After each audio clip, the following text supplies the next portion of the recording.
Have you ever wondered why some of your posts on social media or some video are taken down and flagged as inappropriate? It's not just about algorithm, in fact. Um, sorry. Uh, the truth is, all social media platforms have their own set of guidelines and rules that are sometimes unclear and even uh, bias have some bias. For example, did you know that some words or topics are automatically flagged and censored by algorithm? In today's episode, we'll show you how you can protect your content from being flagged or removed. Welcome, I'm Frédéric Bruno, and it's the Content Creator Weekly Show. Before to start, don't forget to subscribe, like, and share. It's super important for us if you want to support the show.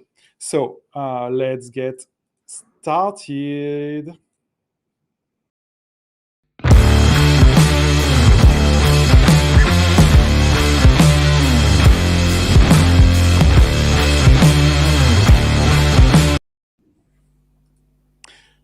Welcome.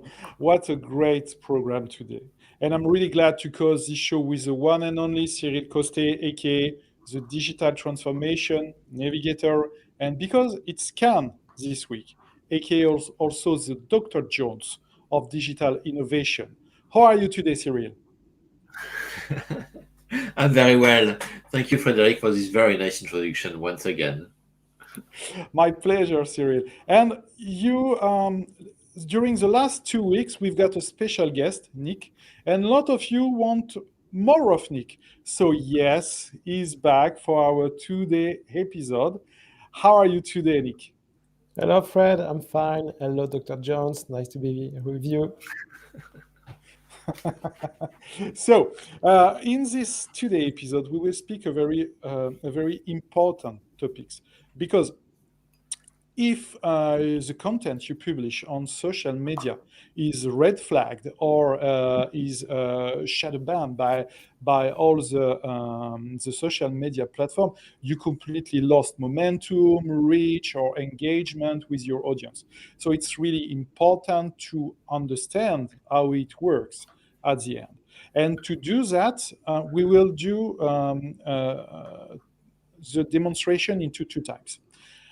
In the first part of the episode, Nick will show you exactly how the algorithm works. And he will show you some demo and live demo of this algorithm and the way the platform train the algorithm. In the second part of the show, we will exchange about the rules, why they are important, how they are built. We will also speak about platform responsibility, and we will have a debate around that. So I suggest, Nick, to jump directly into the demo.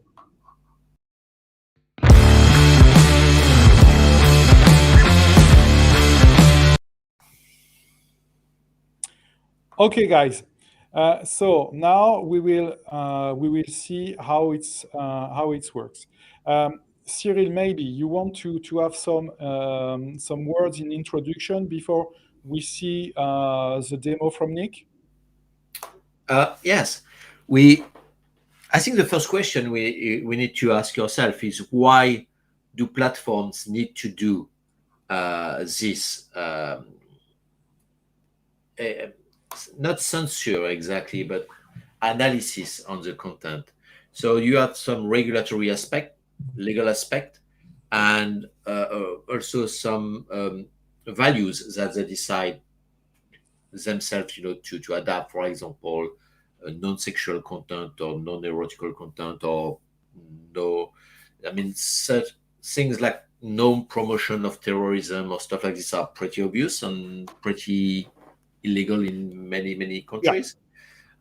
But after you have some stuff that are borderline, and the other day, when we prepared the show, you mentioned a good example. They say, if you mention World War II, at one point you are going to talk about Nazis, which can trigger, Yeah. some keywords and some content to be blocked. Um, So So now, it's thanks to Cyril, we will be completely blocked on on YouTube. Maybe. okay. So I should have said N I'm kidding. X I'm N. kidding. I'm kidding, Cyril. Okay. I'm just kidding. No. So it's and for example, if you want to help women who are victim of domestic violence, Yeah. and you offer a forum of the for that, you are going you may have a lot of description of violence against women.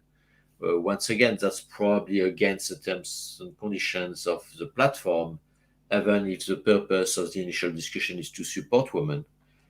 So um, that's why we need to put ourselves sometimes in the shoes of the platform. Yeah. Uh, it's also a challenge for content creators because we all want our content to flourish and get a lot of engagement. So we are always looking to the little things that will give us the edge against the competition. And we so sometimes we use tricks, let's call them this way, and it's not in the interest of the platform to put first to push content that is not necessarily quality content, but they are good to manipulate.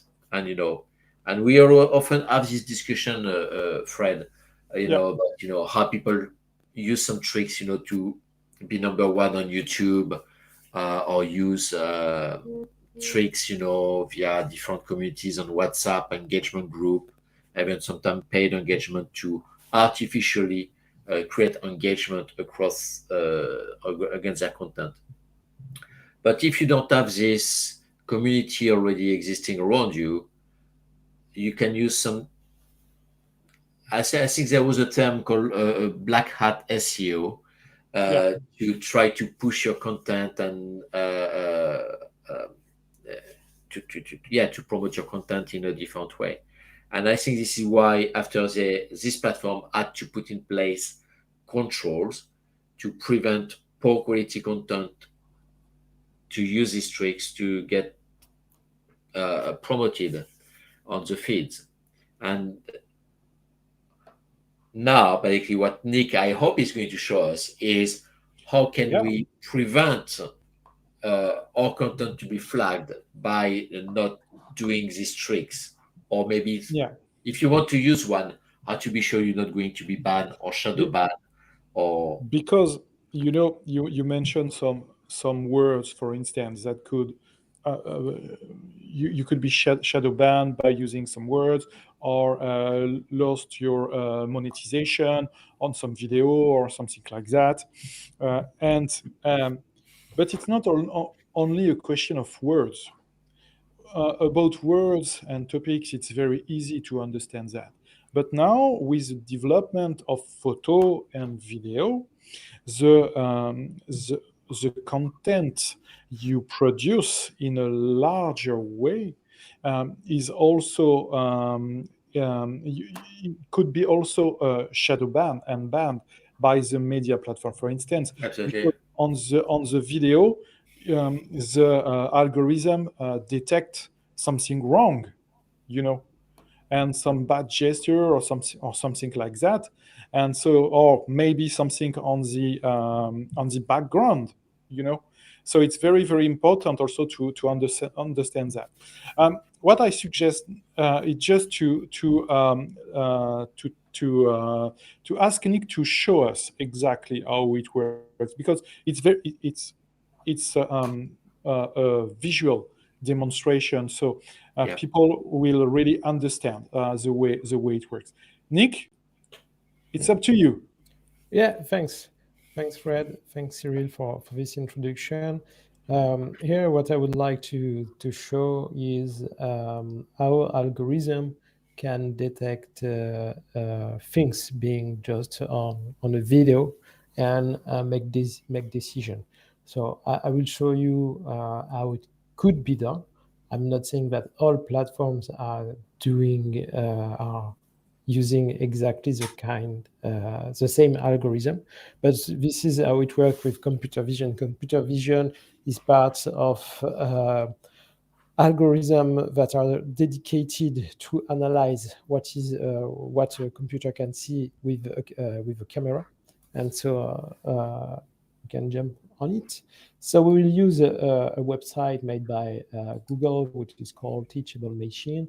With Teachable Machine, we can make machine learning very fast with different type of projects. So we get started. And here, what I'd like to share with you is how, for example, a computer can detect what kind of image do we have on a project. It's really important when we are speaking about banning content on any networks, to remember that the decision, if we want the decision to be fast, and you just imagine all the content that are uploaded any seconds on network like Instagram, YouTube. You can't have like any people that can review all the content instantly. So we use machines, and to use machine, for example, we can use here with computer vision. There is a library called here, it's ImageNet, and with ImageNet we will see how we can detect an object. So let's start. I will start my webcam, and here I want to recognize, for example, a mug. So if I want to recognize a mug, it's something that I have to do is I click on hold to record, and like every second I will take maybe 15 pictures of the mug and put that on our library and say, okay, this is a mug. You know, it could be like anywhere in the picture. This is a mug. And so here is for the mug. And now I will add a second class. There is always a second class where we have nothing. And when we have nothing, it's because there is no mug. There is only me on the picture. I'm considering that I am the background, and I will never move. So all to record, I can put some image from me. I've got here like 120 samples, and then I just train the model. So training the model, it means that it's machine learning, so artificial intelligence. It should be quite fast. As you can see, it's really like a live demo. So we train the model in 10 seconds. And now here we've got the model that is running with my webcam, and it told me, oh, there is nothing on the picture. If I'm coming with, for example, my mug, you say, yeah, there is a mug in my picture. So you can see this example is really simple. There is a mug in my pictures. Imagine you can train the model. Remember on Instagram, all the content that were banned because Instagram were training algorithms to recognize, for example, nipples. So you can use like that kind of training to do that. And for sure, if you want to recognize nipples, you don't need a mug to make the algorithm work. So any question or any comment, Fred, Cyril?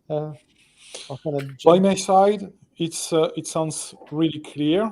I just want to ask you if you could show us more complex interaction, because that's just for one bug. But if you add and if you push, for instance, other object, what will happen? So here we have the mug. Here the mug, we have a probability of 100% it's a mug. What if I put the mug like that? We still have the same form. It's based on neural network. So neural networks, it's just algorithm. It's not a human brain. It means that we don't know that there is someone just having a mug in their hand. We just see, there is something that is red, that is with that side, and that's maybe also that is like a pyramid. So what if, for example, I put my mug like that, it's still recognized. If I put the mug just there, you cannot see all the mugs, so it's more difficult. If I'm coming very close, it's still seeing that, yeah, it's a mug. The algorithm has been trained by that.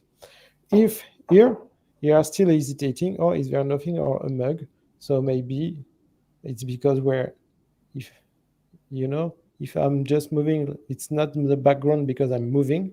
It's really sensitive to all that stuff. So instead of having only 120 samples, we need like many samples. What if I put something red on my screen? You say, oh, it's a mug. And for sure, it's not a mug, but you say, oh, it has the same size than a mug. It seems to have the same shape and the same color. It should be a mug. And so if I say, I want to recognize a phone, once again, I need to say, okay, this is a phone. This is a phone, great. And I need to train the model again. Here it's a complex task for the computer because we've got the mug and we've got the phone that are looking pretty similar. So back to our nipple example, if you have something that could look like nipples, even if it's not nipples, like the computer doesn't have the same level of knowledge that a human. So it just say, maybe it's a nipple, like there is like a high probability, but I'm not sure because I've not been trained to recognize what you have in mind, for example. So let's see. I trained my model. Know if I've got my mug. You say, yeah, this is a mug. No worries. If I take my phone, now you say, yeah, this is a phone. And because I just make a training, and if the phone is very small, just put the phone on near you here, for instance. yeah, and you say it's a mug because I didn't say, for example, that this kind of position is a phone, but that's why. That means that you have to train the model for each potential situation. Yeah, exactly. So like that. And the more samples you have, the better the model could be. So we train the model once again. And as you can see, the more samples we have, the more time we need to train the model. So it's really to say, what kind of accuracy do you want to have? For example, if we recognize nipples like 99% of time, and say maybe on the 1% there is we can just have a doubt and say in that case it could be reviewed by a human. But like if we are already 100% confident that it's nipples, yeah, you can ban the content. And so no, you say, yeah, you've got a phone, and I need to just train my model again when I've got nothing.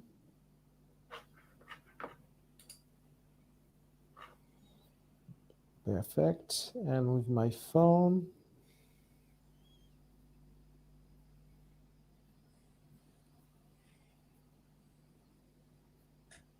it looks good.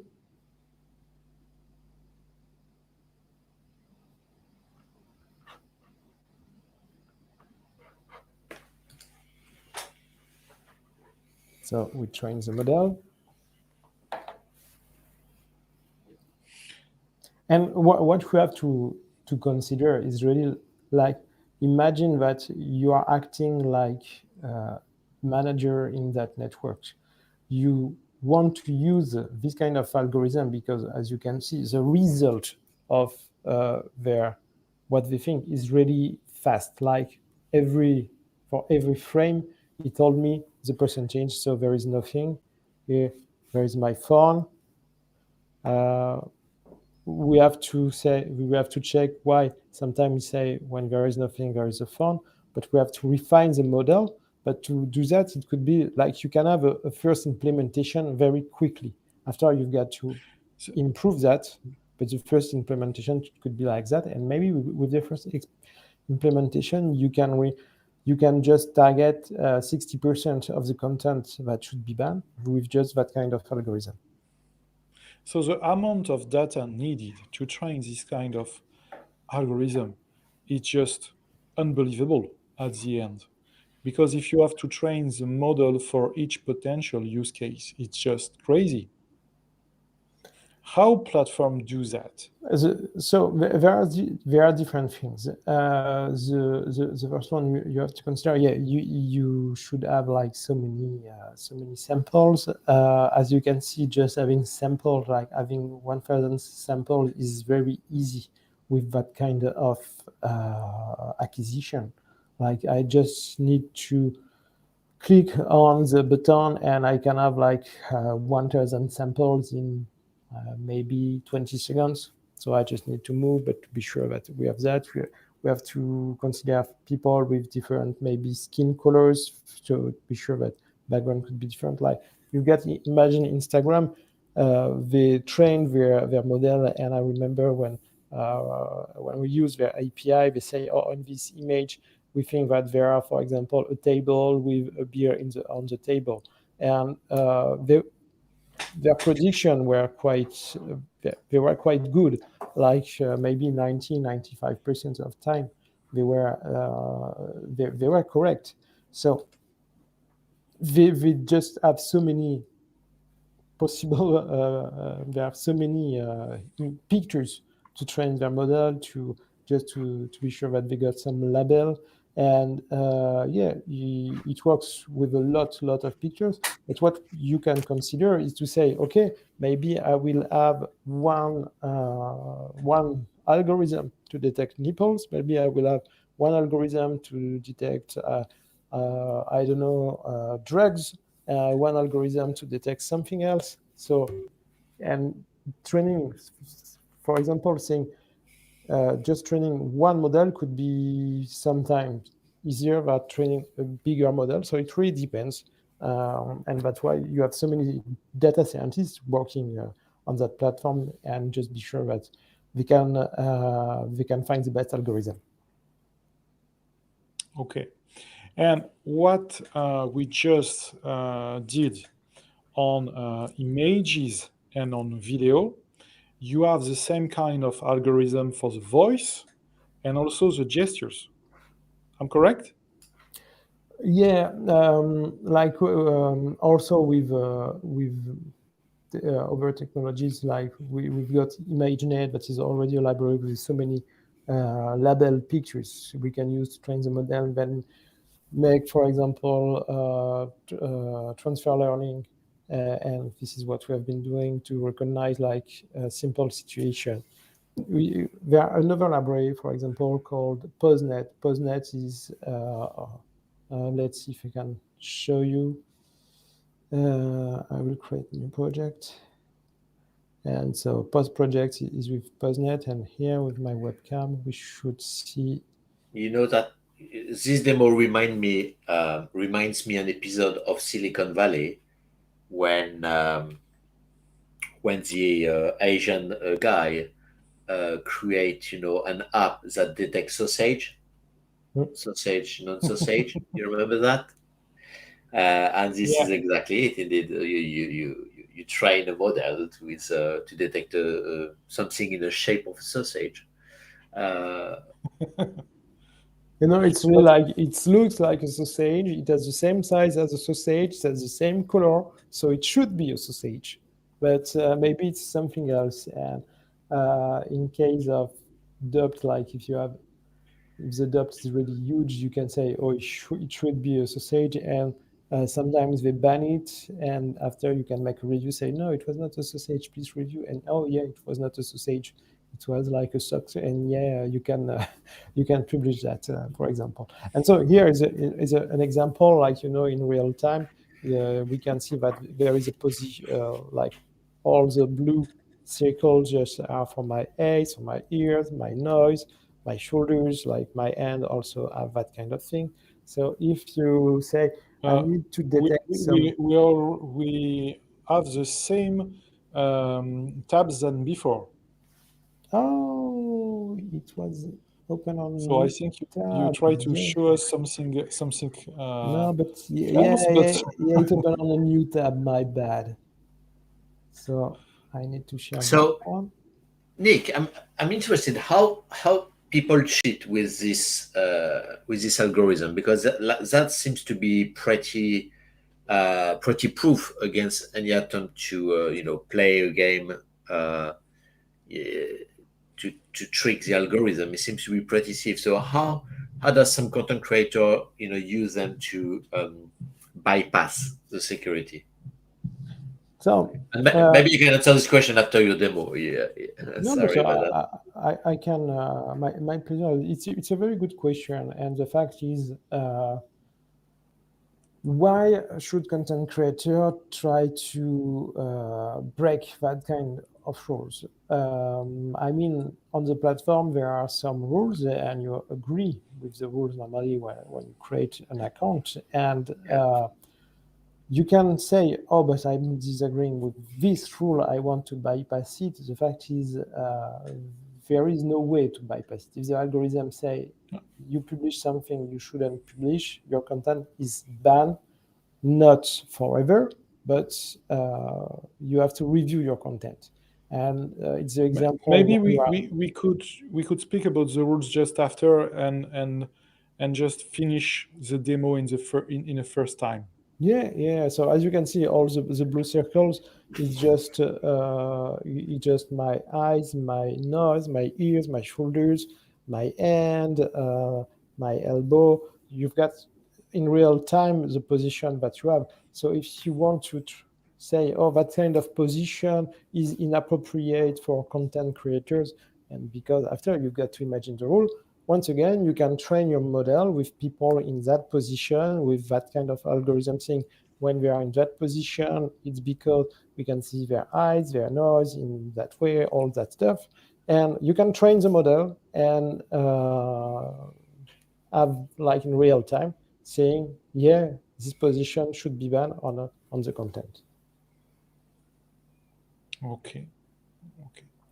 And also, Super impressive at the end. what you ask is, yeah, we can do that also with audio. So with audio, it's quite different.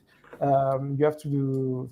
I mean, it's like with image and position. With audio, it could be like you want to detect a sound, for example, so people clapping in their hand, or you want to just have a trigger words. And to have trigger words, generally speaking, a lot of time it's with let's say with speech to text to detect that kind of words, and you can make over analysis on the text that has been spoken. So it really depends if it's like words that has been used by human, or if it's just noise that you want to detect. For example, if you say, oh, I know that this noise is very popular right now on Twitter, and people are joining on maybe Twitter Space and trying to make some noise just to disturb everyone, you could have any of this algorithm to detect the noise and say, oh, I want to help the moderators to ban these people instantly, or that kind of stuff. Okay. Perfect. Nick, thanks a lot for this demo. I think now everybody could better understand the way social media platform work on that part. And my first impression is also that it's a super complex topic, because you have to imagine a lot of potential use case. You need a crazy amount of data to manage that site. So Amount now of I data, suggest to amount of jump into time, amount of engineers. absolutely, So and resources. Yeah, we made this example like in a few minutes, but to have like a robust models, it takes like months or years. And we have to be very humble when we are using like yeah, the network. Like engineers, sometimes you can have the discussion, yeah, it's freedom of speech or whatsoever, but generally speaking, like engineers, we spend like a lot of time developing the algorithms. The way we want is just to protect other people, or because we think that it's on the rule of the platform. But I mean, we don't want to strike any particular people, but any particular content. So yeah, if you are always talking about like borderline topics, maybe you will have your content regularly banned. If you are just talking like with topics that are really easy to talk. Sometimes the algorithm could have like an error saying, "Oh yeah, it should be banned," Uh, and no, you shouldn't be that's banned. a very good point. I say, even if you don't target a specific group, because this group will act like an echo chamber using the same terminology, Mm. same vocabulary. If something is banned, it's likely that basically a lot of content in the group is going to be banned, but they are not targeting it. It's just the content they are sharing is targeted.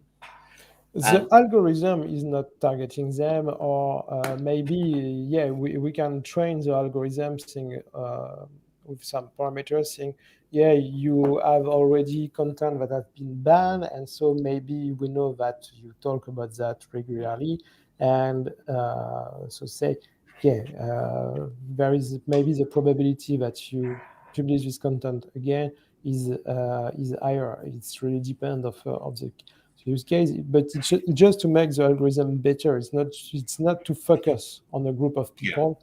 It's really like we what we want is really just to say like the rules is the same for everyone, and to detect the content, because people they don't say a lot of time, oh, can you see that all the stuff that for example Instagram have been doing great, but my content was banned because of this. Yeah, you've got like dozen of comments, oh no, it should not. And yeah, it happens, and it's just a trigger on the algorithm. And there are like topics that are borderline, and of course people are not and straightforward, but sometimes it's just because of algorithm. and the complexity, I guess, is that it's not just about image, videos, or text. It's also audio, and audio you have Yeah. hundreds of languages. Is Mhm. it the same process that you use to train in all these? So, All, like with audio, you can make so many things. The first thing is, for example, to identify if there is a song on the content, and if there is a song, for example, music, copyright, yeah. yeah, Yeah. exactly, in We've Facebook. got a lot of example of video that have been banned from YouTube just for copyright YouTube problem. or Facebook, they made like a Yeah. very good job, in fact, to detect that video could be sorry, not video, but audio could be copyrighted. And if you don't say, but I've got the permission to use it, they can ban you very quickly. No, but just you are in the supermarket, you're making a video, and the music in the background in the shop, Yeah. it's a song. I say, Mm. even if it's not, it's just the environment can provide content that will get you banned. Yeah, yeah, definitely. That's why it's So we've seen how they do it. Nick, can you? Is there a way to use this technology to counteract what the platforms are doing? If we are on the dark side of the force here, is there a way to use these tools to understand how they filter content in order to use them against the platforms? Cyril, today you are not Dr. Jones, you are Darth Yeah, Vader. I'm Darth Vader. Yeah, I am your father. Yeah. so that kind of algorithm, especially the one with machine learning, but they are uh, not unpredictable, but to explain them, sometimes it's look like black box. So Mm. sometimes I would say it could be you could spend a lot of time just to try to Reverse find a engineer. way, Yeah. and then even sometimes it's just trying to publish something and see if it will be accepted or not. If you want to make a buzz with that, and for example have more people following you, yeah, you can try, but like there is no easy way of doing that. For the question you ask, also with audio, with a lot of different languages, but yeah, we know that for many, like the state of the art right now, for many languages, there was speech to text that were available. This week, I don't know if you have seen this news, but Yes. Meta publish. Announce announcement. algorithm. Yeah, but they've got like algorithm. I think it was for more than 1,000 languages to make speech to text and text to speech, even for languages that are really local. So they made that job. I didn't try with local languages because I'm not able to talk to them, but their announcements, it seems really impressive. Mhm. And And like, yeah, if imagine we are nightmares for some algorithm when we speak English. I think with our beautiful French accent, we are really huge nightmares for all this algorithm. And just to just say that just to let you understand how complex the voice detection and text to speech and speech to text is also. what we can say is that the algorithms are getting more and more accurate. And Yeah. think about even like with Google Home, Siri, or Alexa. At the very beginning, when you try to ask something to them, maybe like half of the You cases need they it to be say, robotic. Yeah, you need yeah, to be yeah, yeah. and no, like, Calendar open. Yeah, it was very not natural. Yeah. so no, it's getting more and more natural, and this is the same kind of technology that are used to analyze content in almost real time. So, and after you can just imagine there are so many different levels of. The first level is the real time with the machine, and after you can have second level. Oh, we lost Cyril. Cyril This is was a bug banned. episode. No, We've Cyril got a was banned. terrific bug at the beginning, and now we lost Cyril. Oh, he's coming back. I Cyril, Oh, don't know. It Cyril, you're disappeared. just coming. yeah, It's you just have been because you go banned. to the wrong side of the force. Oh, It's okay. just Yeah, that's because you it. go to the wrong And look, side of the force. I'm moving away now. Um, you know what we were discussing just before the cut was very interesting because that was a big problem for Amazon Alexa, for example. It Yeah, was the instructions needed to be said in a specific order, and they had like geo restrictions with some of their apps.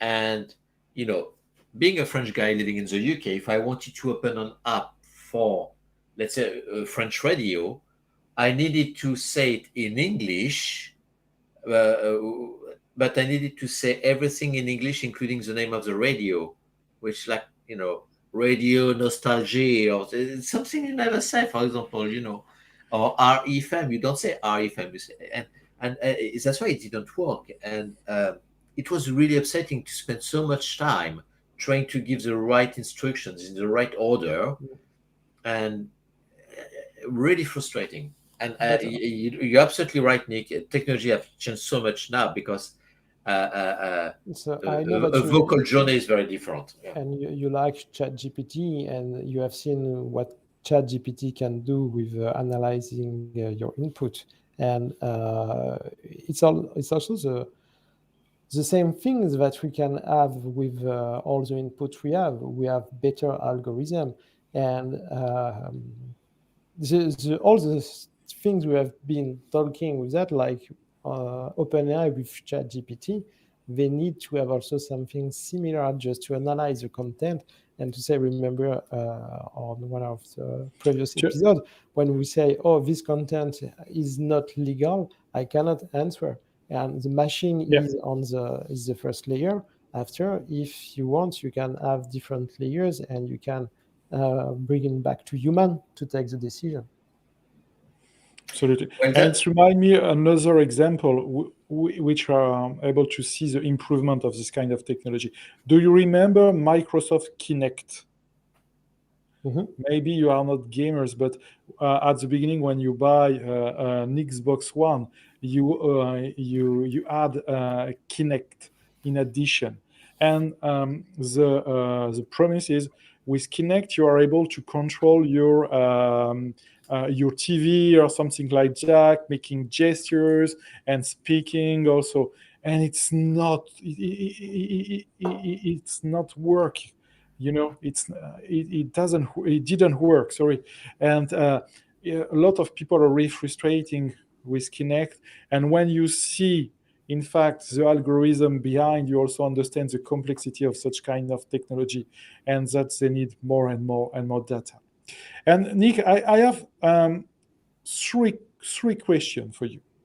So the first one, I just want to have very quick answer.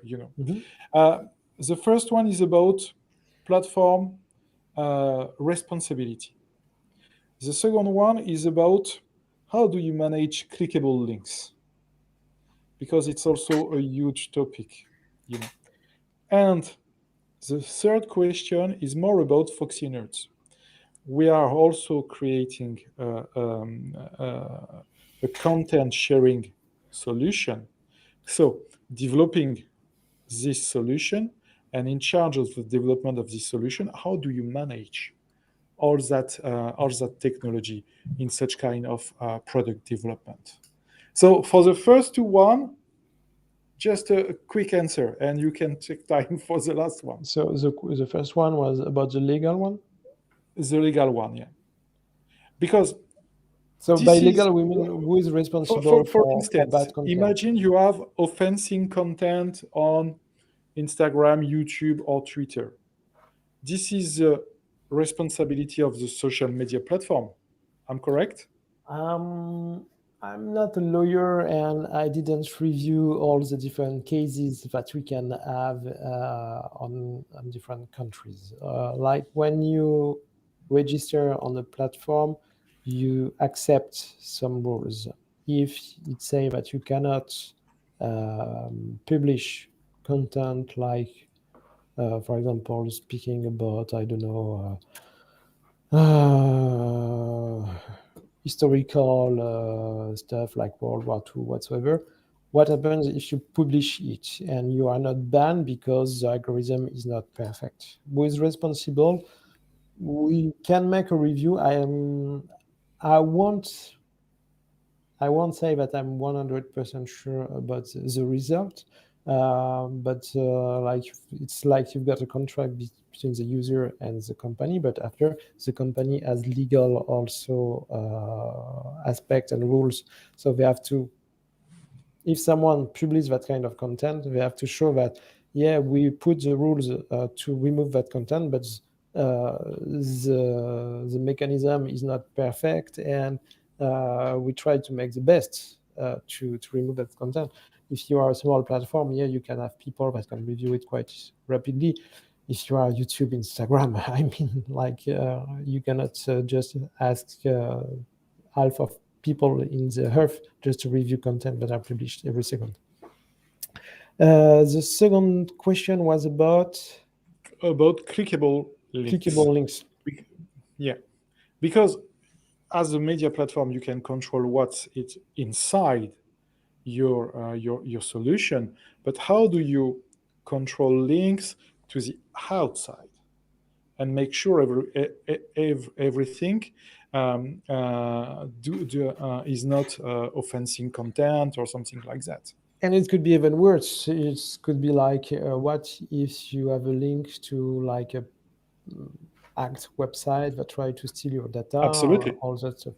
So things that the first thing that platform need to do is to really isolate themselves from other website, trying not to send data like really easily to other website, and even for sensitive data. And it's something that is quite traditional in terms of web development. But yeah, for sure, like content platform, they are also adopted because you can just send links to other website. It's the responsibility also of the platform to check that the link is not containing any virus directly on the link. After on the website, they can review any website, so you can just signal that there is a problem. But it's like when you are developing a website and you put a form, you have to be sure that what you put inside the form cannot be act cannot be used by any attackers to go inside the data or all that stuff. And what was your last question? So the last question is about Foxy Nerds. You're in charge of the development of Foxy Nerds solution. So I'm asking not about the AI specialist, but about the product guy. As because you manage development of the solution, how do you integrate constraints like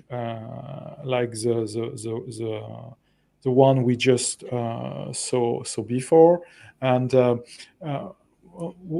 this is a huge part of solution development. How do you deal with that? So we have our own algorithm to detect stuff that could be inappropriate. We have to remember that we are a platform to share B2B content.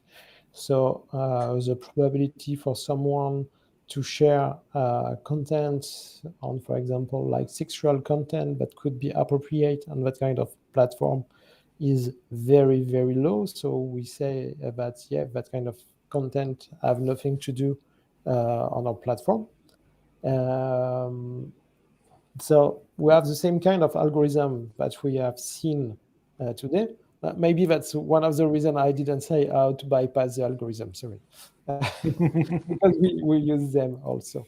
And after, there are two different steps in terms of product. If it's like you publish a video, so you upload the video, then it will be, you can say, okay, maybe there is a buffer of like 30 seconds before it's pushed to other people's feed, so you can just say, oh yeah, there is nothing wrong in that video, or you can have a flag and have something that can review it maybe like in the next 5 minutes or something like that in terms of layer. If the most difficult part is about live video, if someone is making like a live video sharing with like 100 of people what they are doing and just filming what happened, you can do something that is really like in terms of technical stuff, you just make a delay, try to apply a filter. If you detect something, put a black screen. But depending on how confident you are with your algorithm, and the thing is rely on your community. Like people have to say it's offending content, and it should be really easy to open a case. It shouldn't take like more than 1 minute to just fill everything. After, yeah, explain us. We're just one that there is a problem. After, someone can maybe discuss with you why do you think that this is offending or not. Sometimes it's really obvious, and it helps us to train and to be better on all that kind of detection. Thanks a lot, Nick. I can give you Cyril, one last question. Yeah. No, just an illustration about what you said. About recently, I was promoting some content on Twitter, and it was to promote a conference, oil and gas conference. So I read the tweet, and usually I boost a little bit via some ads, and it didn't pass. Twitter didn't allow me to promote this conference. It was very strange because some other tweets about the same conference had no problem at all. And the only thing on different in this tweet was the photo used. There was a government title, so it was about a government, and basically it looked like a political ad. So let's say it's not just the content of the tweet, but also the photos that I used on the tweet that you can publish on Twitter, but Twitter did not allow me to use it because it thought it was political on the platform. You cannot sponsor it, in fact. Sorry? You cannot sponsor political posts on Twitter. But it didn't let me in this case. Maybe because of my location, UK. Yeah, because of my location, UK, where it's not and it's specific to Twitter rules. Yeah. Anyway, well, that was interesting.